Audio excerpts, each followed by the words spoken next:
بسم اللہ الرحمن الرحیم۔ حدیث میں آتا ہے حضور نبی کریم صلی اللہ علیہ وسلم نے ارشاد فرمایا، جس نے قرآن مجید کا ایک حرف پڑھا اس کو 10 نیکیاں ملتی ہیں۔ مثلا الف لام میم، اس میں 3 حروف ہیں، تو الف لام میم پڑھنے والے پر 10 کے بجائے 30 نیکیاں اللہ تعالیٰ عطا فرماتے ہیں۔ الف لام میم پر 30 نیکیاں نصیب ہوتی ہیں، سبحان اللہ۔ تو قرآن مجید کی تلاوت کرنے والا کتنا اجر و ثواب پا لیتا ہے، ایک پارہ پڑھنے والا اس کو کتنا ثواب ملتا ہے۔ اندازہ کریں ذرا، ایک معصوم بچہ جو قرآن مجید حفظ کر رہا ہے، ایک معصوم بچی جو قرآن مجید حفظ کر رہی ہے، ان کے اجر و ثواب، ان کے نامہ اعمال کی مقدار کا ہم اندازہ نہیں کر سکتے کہ اللہ پاک ان کو یومیہ تلاوت کرنے پر کتنا ثواب ہے۔ ہم بڑا آسانی سے ایک بچے کو دیکھتے ہیں، جی قرآن پڑھنے والا بچہ ہے، کوئی بات نہیں، اس کو بڑا نارمل لیتے ہیں۔ نارمل نہیں ہے۔ ایک قرآن مجید پڑھنے والے بچے کو صبح سے لے کر رات تک کتنی آیات پڑھنے کا موقع ملتا ہے۔ ڈائریز میں یا کسی بھی جگہ بچے کی مقدار خواندگی لکھی جاتی ہے کہ اس بچے نے اتنے پارے پڑھ لیے، یہ روزانہ ایک پارہ منزل سناتا ہے، 2 پارہ منزل سناتا ہے، اس کی 10 لائنیں، 15 لائن، 20 لائن سبق ہے، سب کی کا ایک پارہ ہے، تو سبق سب کی منزل۔ اس کو ہم جو ایک انداز میں دیکھ رہے ہوتے ہیں، 10 لائنیں سبق، ایک پارہ سب کی، 1.5 پارہ منزل، بس صرف 4 پارے یا 3 پارے نہیں۔ بچہ یومیہ ڈیلی روٹین میں میری نظر میں 10 سے لے کر 12 پارے تلاوت کرتے۔ قرآن پڑھنے والا جو حفظ کر رہا ہے، صبح 7 بجے سے اس کی پڑھائی شروع ہو رہی، پہلے وہ سبق یاد کر رہا ہے، ایک آیت کو بار بار پڑھ رہا ہے، ریپیٹ کر رہا ہے 10 بار، 20 بار، 30 بار، 50 بار۔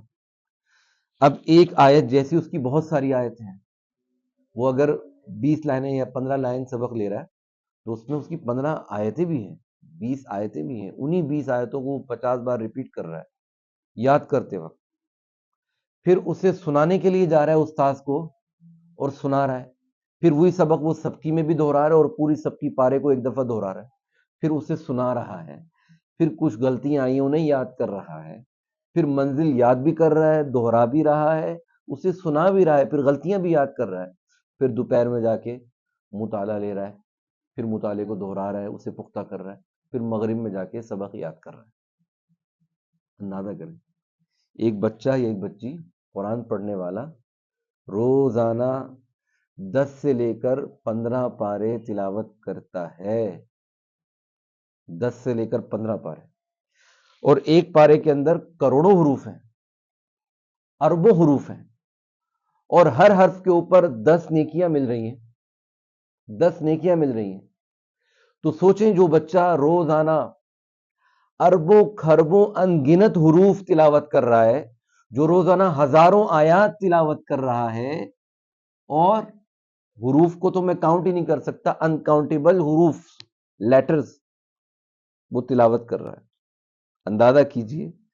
کہ اس کے نامہ اعمال میں جو اس کی نیکیاں جمع ہو رہی ہیں کیا خوب ہیں، ان کا ہم اندازہ نہیں لگا سکتے، نیکیاں شمار نہیں کی جا سکتی۔ دنیا کے ہر عمل والے کی نیکیاں شاید ہم شمار سکتے ہیں، قرآن مجید پڑھنے والے حفاظ کی، حافظات کی نیکیاں پر ڈے ہم شمار کرنا چاہیں نہیں کر سکتے۔ اور وہ والدین کتنے خوش نصیب ہیں کہ جن کے بچے ابھی چھوٹے ہیں اور قرآن پڑھ رہے ہیں، بچیاں چھوٹی ہیں قرآن پڑھ رہی ہیں، اور ان کا نامہ اعمال اور ان کا اعمال نامے کا کھاتا ابھی کھلا ہی نہیں ہے، نہ ان کے گناہ لکھے جا رہے ہیں، نہ ان کی نیکیاں لکھی جا رہی ہیں، بلکہ ان کے والدین کے نامہ اعمال میں اس بچے کی نیکیاں شمار کی جا رہی ہیں۔ والد گھر پر بیٹھا ہے، آفس میں بیٹھا ہے، کاروبار کر رہا ہے، وہ کسی بھی معاملے میں لگا ہوا، بچہ پیچھے قرآن پڑھ رہا ہے، اس کی قرآن مجید کی تلاوت روزانہ لا تعداد بے شمار اجر و ثواب اور نیکیاں ہیں، آٹومیٹک والدین کے اکاؤنٹ میں ٹرانسفر ہو رہی ہیں۔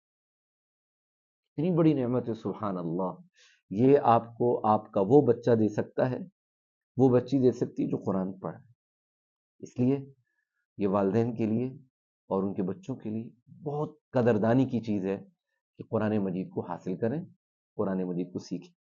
اور ایک بچہ جب قرآن مجید پڑھنے کے لیے درسگاہ میں آتا ہے، وہ بیٹھتا کیسے ہے؟ صبح کے ٹائم جب ہم قرآن مجید پڑھنے کے لیے بیٹھا کرتے تھے، جب کلاس میں استاذ کے سامنے، تو ہمارے بیٹھنے کا انداز یہ ہوتا تھا کہ ایک پاؤں بچھا کر دوسرا پاؤں اٹھا کر اس طرح سے بیٹھتے تھے، اور پوری صبح سے لے کر شام تک اسی ایک ہی حیت پر بیٹھتے ہیں۔ عادت ہوتی ہے، یہ نہیں کہ استاذ کی طرف سے پابندی، اگر پابندی نہ بھی ہو، بچے کی ایک اپنی عادت ہے، وہ قرآن پڑھ رہا ہے، اب تپائی پر قرآن مجید رکھا ہوا ہے اور وہ سامنے بڑے اچھے انداز سے ادب کے ساتھ بیٹھ کر پڑھ رہا ہے، اس کا سر جھکا ہوا ہے اور وہ مستقل آواز نکال کر ہونٹ ہلا کر آواز سے پڑھ رہا ہے، اپنی پوری انرجی اپنی پوری طاقت خرچ کر رہا ہے اور نیچے دیکھ رہا ہے، نظروں کا مستقل استعمال کر رہا ہے، ہل بھی رہا ہے، سر بھی ہلا رہا ہے، نہ ٹیک لگا رہا ہے، کمر کو ریسٹ بھی نہیں دے رہا، اس کی کمر آگے جھکی ہوئی ہے، سر جھکا ہوا ہے۔ ایک پورے 30 بچے یا 25 بچے ایک کلاس میں بیٹھ کر پڑھ رہے ہیں، ان کا ایک اونچی آواز کا ایک دباؤ ہے۔ 30 بچے جب ایک جگہ پر بیٹھ کر پڑھ رہے ہوتے ہیں تو ایک الگ قسم کا شور ہوتا ہے، یہ سارا اس کے کانوں میں بھی جا رہا ہے، اس کے دماغ میں بھی جا رہا ہے، خود وہ بھی اونچی آواز سے پڑھ رہا ہے۔ آپ سوچ نہیں سکتے ایک 10 سال کا بچہ قرآن مجید کی خاطر کتنی بڑی قربانیاں دے رہا ہے۔ میں بڑے سے بڑے طاقتور آدمی کو لا کر استاذ کے سامنے بٹھاؤں اور میں کہوں ایک دن اس طرح سے گزار کر دکھاؤ، وہ ہاتھ جوڑ کر کہے گا میں نہیں کر سکتا۔ جو تمہارا طاقتور 30 سال کا نوجوان نہ کر سکے نا، وہ یہاں پر 10 سال کا معصوم بچہ آرام سے کر کے دکھاتا ہے۔ اگر آپ اس سے پوچھو نا کہ اتنی بڑی محنت کیسے کر لیتے، کوئی محنت نہیں، روٹین۔ میں سلام پیش کرتا ہوں ان حفاظ کو، ان حافظات کو جنہوں نے یہ ساری قربانیاں دی، صبح سے لے کر رات تک قرآن کو مسلسل پڑھا، بغیر ٹیک لگائے پڑھا، اپنی کمر کو تھکایا، اپنے سر کو تھکایا، اپنی زبان کو تھکایا، اپنے حلق کو دبایا، ان ساری تھکاوٹوں کے باوجود ناغہ نہیں کیا، تسلسل کے ساتھ قرآن پڑھا۔ میں آپ کو ان کا مقام کیا بتاؤں اس مختصر ویڈیو میں، بہت بڑا مقام ہے۔ والدین کو بھی سلام، استادوں کو بھی سلام، اور ان بچوں کو بھی سلام ہو۔ اللہ تعالی ہمارے ان بچوں کی محنتوں کو قبول فرمائے۔ ایک بات میں والدین کے سامنے ہاتھ جوڑ کر، استادوں کے سامنے ہاتھ جوڑ کر ایک بات، خدا کے لیے یہ بچے کتنی بڑی محنت کر رہے ہیں، کتنی بڑی قربانی دے رہے ہیں، ان بچوں کے آرام کا، کھانے پینے کا بہت زیادہ خیال رکھیں۔ استاد سے کہوں گا صبح 8 بجے سے لے کر شام تک بچہ آپ کے پاس ہے، بچہ پڑھ رہا ہے، آپ بچے کو تھوڑی تھوڑی دیر بعد، 1 گھنٹے بعد ان کو یہ کہیں کہ آپ پانی پی لیں۔ مسلسل بچہ مستقل پڑھ رہا ہے، اس کے پانی کا اسے خیال نہیں ہے، اس کو اپنی پیاس کی شدت کا احساس نہیں ہے۔ ہم انہیں بار بار پانی پیش کریں، کلاس میں پانی بار بار، ایک بچے کو یہ سوچ دی جائے کہ آپ 1 گھنٹے میں پانی ضرور پئیں۔ آج کل جیسے گرمیاں شروع ہو گئیں، میں کہوں گا ان اساتذہ سے مؤدبانہ درخواست ہے، بچوں کو زیادہ سے زیادہ پانی پینے کی اجازت دیں، ایک ماحول بنائیں کہ زیادہ پانی پئیں، تاکہ بچے کی جو باڈی یوز ہو رہی ہے، جو اس کی آواز اور اس کا گلا یوز ہو رہا ہے، کم از کم اس کے حساب سے اس کو پیٹرول تو مل جائے، اس کو ایندھن تو مل جائے۔ اور والدین سے کہوں گا خدا را بچوں کو وقت پر سنائیں، وقت پر اٹھائیں، خاص طور پر بچے جب صبح کے ٹائم دیر سے اٹھتے ہیں، وین کا ٹائم قریب ہے، بچوں کو پہنچانا ہے، بچوں کو پہنچنا ہے، ان کو اپنے ٹائم کی پڑی ہوتی ہے۔ نتیجہ یہ ہوتا ہے کہ ناشتہ جلدی آنے کے چکر میں جلدی کی نظر ہو جاتا ہے، اور بچہ صبح کا ناشتہ ادھورا یا بغیر ناشتہ کی کلاس میں آتا ہے۔ آپ سوچیں، بچے کا لنچ ٹائم 1 بجے ہے، صبح اٹھا ہے، ناشتہ نہیں کیا ہے، اور 12 ساڑھے 12 بجے تک وہ ناشتے کے بغیر ہے، اس کا سارا کام خالی پیٹ خالی ذہن ہوا ہے۔ کتنا بڑا ظلم ہے اس کے ساتھ، کتنا بڑا ظلم ہے۔ وہ بچہ کیا صحت پکڑے گا جس کے ناشتے کا نہیں پتہ۔ میں دیکھتا ہوں عموماً بچوں کے اندر یہ معاملات ہیں، ناشتہ نہیں کر کے آتے۔ بھائی جب آپ ناشتہ نہیں کریں گے، آپ گاڑی چلا رہے ہو اور اس کے اندر پیٹرول نہیں ہے،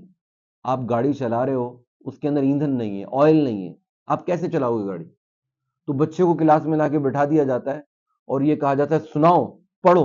اونچی آواز سے پڑھو۔ کیسے پڑھے گا وہ بچہ جس کا ناشتہ ہی نہیں ہے؟ کیسے سنائے گا وہ بچہ جس کا پیٹ خالی ہے؟ کیسے وہ اپنے آپ کو یوز کرے گا؟ نتیجہ یہ ہوتا ہے کہ بچے بہت زیادہ بیمار اور کمزور ہو جاتے ہیں، لاغر ہو جاتا ہے۔ دوسری بات یہ سنیں، ایک اور بات یہ ہے کہ جو بچے دوپہر کا کھانا ہے، دوپہر کا کھانا عموماً گھروں سے آتا ہے، صبح کے وقت بچے اپنے ٹیفن میں، اپنے لنچ میں کھانا لے کر آتے ہیں، اپنے ٹیفن میں کھانا لے کر آتے ہیں۔ عموماً یہ ٹھنڈا ہوتا ہے یا عموماً ایسا ہوتا ہے کہ ایک کوئی پیس بنا کر دیا جاتا ہے، کچھ چیزیں تل کر دی جاتی ہیں جو کہ صحت کے لیے مضر ہیں، یا وہاں کی کوئی مدرسے کی یا اسکول کی جو کینٹین ہے وہاں اس کے لیے پیسے دیے جاتے ہیں، جہاں سے باہر کی بنی ہوئی چیز لے کر کھا لیتا ہے بچہ، چپس لے کر کھاتا ہے، سموسے لے کر کھاتا ہے، اس طرح کی سراسر نقصان ہے۔ بچے کے حافظے کی ایسی کی تیسی ہو جاتی ہے، بچے کی صحت خراب ہو رہی ہے، اس کا گلا خراب ہو رہا ہے۔ عموماً بچوں کا گلا خراب ہوتا ہے، گلا خراب ہونے کی وجہ سے کھانے پینے میں پرابلم ہے۔ اب نہ بچے کا صبح ناشتہ اچھا ہوا، نہ دوپہر کا کھانا پراپر ہوا، اور جب شام کو جاتا ہے تو چائے بسکٹ، چائے پاپا، کیک رس، اس طرح کی عجیب قسم کی چیز، بیکری آئٹم چائے کے ساتھ اماں صاحبہ ان کو کھلا دیتی ہیں مغرب کے ٹائم، تاکہ بچہ عشاء تک یا عشاء کے بعد تک کھانے کا انتظار کرے۔ اب عشاء کے بعد جو کھانا کھایا بچے نے، اس کی کھانے کے فوراً بعد اس کو سلا دیا گیا، نہ اس کا کھانا ہضم، صبح کا کھانا ہوا نہیں، دوپہر کا کھانا ہوا نہیں، رات کا کھانے کا یہ حال ہے۔ تو ایک بچے کی جو شیڈول ٹائم، جو اس کے کھانے کا پینے کا جو ٹائم ہے، حفظ کرنے والے بچوں کو ہم اس طرح سے ڈسٹرب کرتے ہیں۔ یہ ہماری ذمہ داری ہے، بچوں کو نہیں پتا، وہ چھوٹے ہیں، ہماری ذمہ داری ہے ہم اپنے بچوں کا خیال کریں، ان کے کھانے کو پوچھیں، ان کے پینے کا پوچھیں۔ یقین کریں میرے بچے قرآن پڑھتے ہیں، جب کلاس سے آتے ہیں میں ان کی پڑھائی نہیں پوچھتا، میں ان کے بارے میں کچھ صرف یہ پوچھتا ہوں، کھانا پینا، کھانا پینا، کیونکہ وہ استاد کھانے پینے کو شاید نہ دیکھ رہا ہو، وہ تو پڑھائی دیکھ رہا ہوگا، وہ تو یہ دیکھے گا کہ بچے نے سبق سنا ہے نہیں سنا۔ کھانا کون دیکھے گا؟ اماں بھی کھانا نہیں دیکھ رہی، ابا بھی نہیں دیکھ رہا، اور ٹیچر بھی نہیں دیکھ رہا۔ بچے کو خود نہیں پتا، وہ معصوم ہے، وہ چھوٹا ہے، اس لیے خدا رہا استاد